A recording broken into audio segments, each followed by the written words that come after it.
ისე საქართველო დღეს 10 დეკემბერია უყურებთ კურიერს 8 საათზე. მეორე მოსმენით იწყებს პარლამენტის შეკრებისა და მანიფესტაციების შესახებ კანონში ცვლილებების განხილვა. საკითხს თავდაპირველად იურიდიულ საკითხთა კომიტეტში, მოგვიანებით კი სესიაზე უყრიან კენჭს. სიახლის მიხედვით სატრანსპორტო გზის გადაკეტვის ანალოგიურად ამიერიდან დაუშვებელი ხდება ხალხის სავალი ნაწილის ხელოვნურად გადაკეტვაც. თუ ამის შეკრება მანიფესტაციის მონაწილეთა რაოდენობა არ მოითხოვს. გარდა ამისა, შეკრებისა და მანიფესტაციის ორგანიზატორს მუნიციპალური ორგანოების წინასწარ გაფრთხილებასთან ერთად ემატება ვალდებულება ინფორმაცია შინაგან საქმეთა სამინისტროსაც მიაწოდოს. ინიციატივას, რომლის საბოლოო დამტკიცება ხვალისთვის იგეგმება, გამოხატვის თავისუფლების შეზღუდვად მიიჩნევს ოპოზიცია.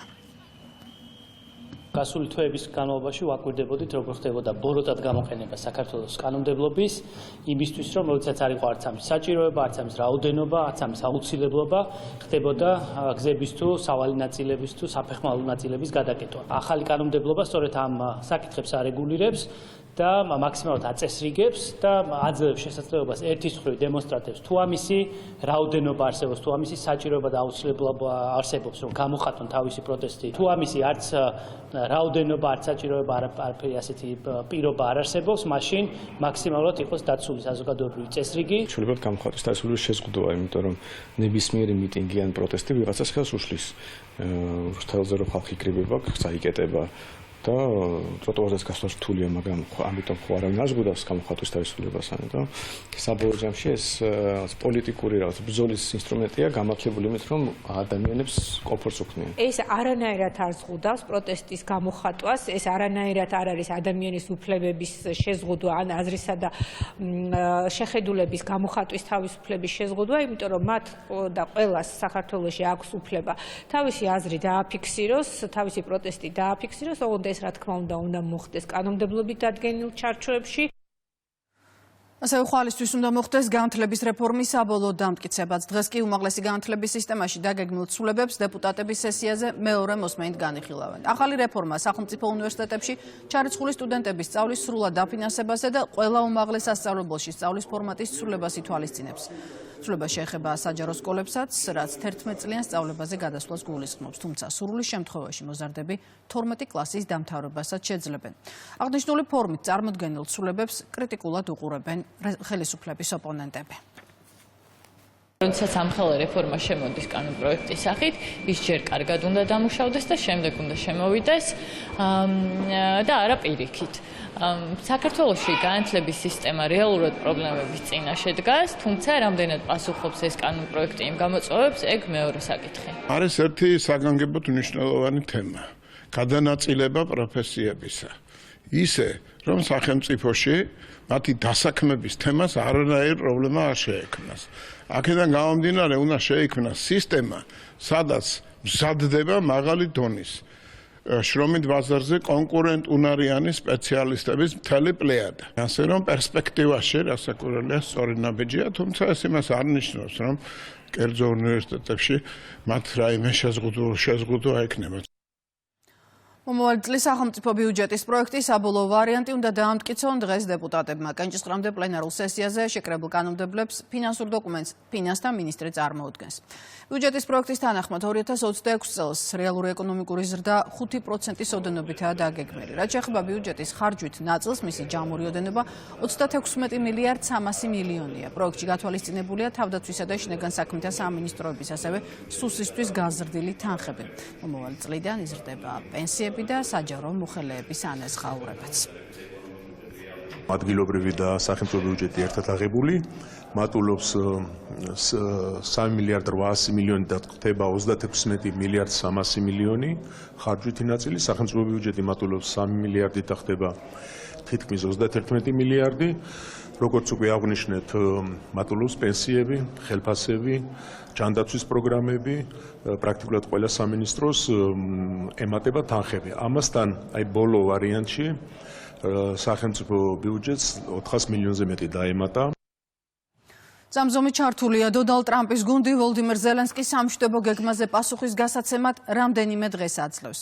ინფორმაციას Financial Times-ი ავრცელებს. გამოცემის ცნობით, გეგმა, რომელიც მოსკოვისთვის ნაწილობრივ მისაღებია, კიევისგან ტერიტორიულ დათმობებზე წასვლას ითხოვს, რის სანაცვლოდაც ომში მყოფი ქვეყნისთვის ბუნდოვანი უსაფრთხოების გარანტიებია შეთავაზებული.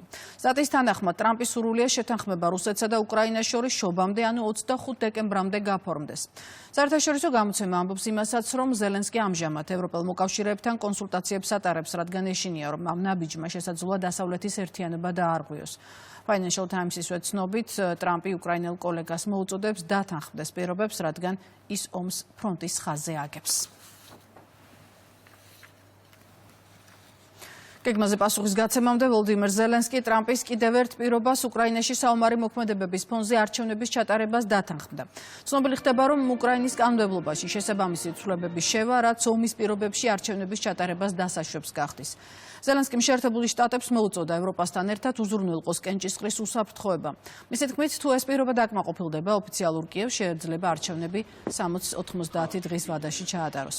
ომში მყოფი ქვეყნის პრეზიდენტმა ასევე ისაუბრა უკრაინის ნატოში გაწევრიანებაზეც. ჩვენ რეალისტები ვართ, ჩვენ ნამდვილად გვინდა ნატოში, ეს სამართლიანია, მაგრამ ჩვენ ზუსტად ვიცით, რომ არც შეერთებულ შტატებში და არც კიდევ რამდენიმე ქვეყანა კიევს ალიანსში ჯერჯერობით ვერ ხედავს, ამბობს პრეზიდენტი.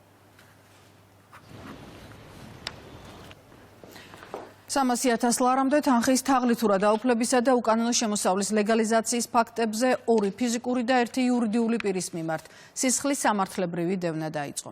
პროკურატურის ინფორმაციით, ბრალდებულებმა წინასწარ შემუშავებული დანაშაულებრივი სქემის მიხედვით დააფუძნეს საწარმო და განახორციელეს მრავალჯერადი ფიქტიური გადახდები, რის შედეგადაც ერთ-ერთ საბანკო დაწესებულების კუთვნილ თანხას მოტყუებით დაეუფლნენ. საქართველოსა და უცხო ქვეყნის მოქალაქეებს ბრალდება დაუსწრებლად წარედგინათ. სავარაუდოდ უკვე დღეს მათთვის ასევე დაუსწრებლად მოხდება აღკვეთის ღონისძიების განსაზღვრაც. 2024 წელს საწარმოს პოსტტერმინალზე ბრალდებულებმა მათ სარგებლობაში არსებული ქართული და უცხოური ბანკების ბარათებით საქონლის შესყიდვის მრავალჯერადი ფიქტიური გადახდები განახორციელეს. კომპანიის ანგარიშზე ნაშთის არარსებობის პირობებში მათ გააუქმეს ბარათებიდან თანხის ჩამოჭრის ოპერაციები, რა გზითაც მოტყუები დაეუფლნენ ბანკის კუთვნილ 287,211 ლარს. შემდგომში ფულის გათეთრების მიზნით ბანკისგან მოტყუები დაუფლებული და ბრალდებულის პირად საბანკო ანგარიშზე აკუმულირებული თანხები დანაწევრებით გადატანილი იქნა ბრალდებულების კონტროლირებად საბანკო ანგარიშებზე, რომელთა ნაწილი მიმართული იქნა კრიპტოვალუტის შესაძენად, ხოლო ნაწილი განახლდა და განაწილდა დანაშაულებრივი ჯგუფის წევრებს შორის. უკანონო ხის სახერხ საამქროს მიაგნეს პანკრეში გარემოს დამცველებმა. მოქალაქეს ლენტური ტიპის სახლიდან დგარი ახმეტის მუნიციპალიტეტის სოფელ უმალოში ჰქონდა დამონტაჟებული. მიმდებარე ტერიტორიიდან ასევე ამოღებულია 6 კუბური მეტრის მოცულობის წიფლის ფიცრები. მასალების შემდგომი რეაგირებისთვის შინაგან საქმეთა სამინისტროშია გადაგზავნილი.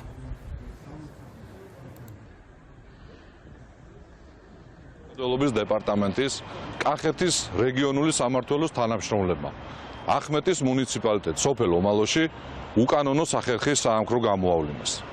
მიმდებარედ ასევე გამოვლენილ იქნა უკანონოდ მოპოვებული ხე-ტყე. ვინაიდან ფაქტი შეიცავს სისხლის სამართლის დანაშაულის ნიშნებს, მასალები ქვემდებარეობით გადაეგზავნა შინაგან საქმეთა სამინისტროს ახმეტის რაიონულ სამმართველოში.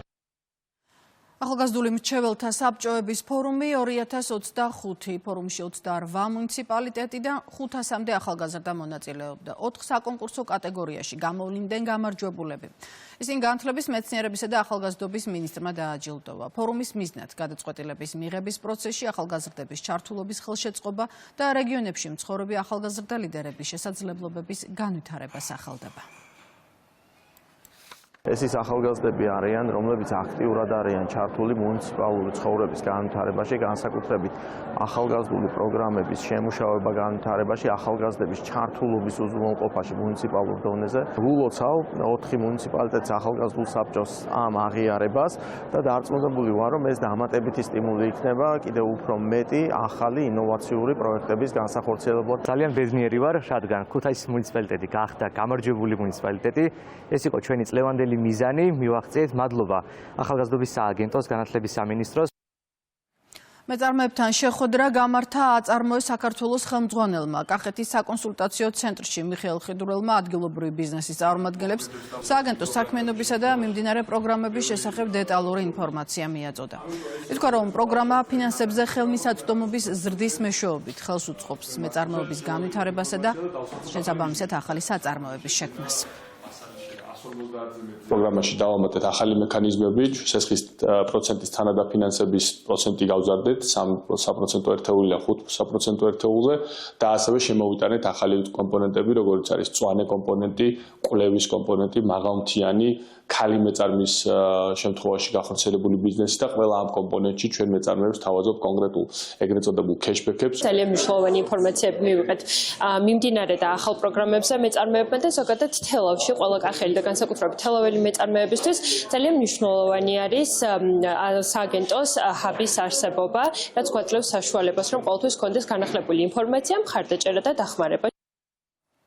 ეს იყო დღეს კურიერის პირველი გამოშვება, მე 9-მდე უნდა დაგემშვიდობოთ.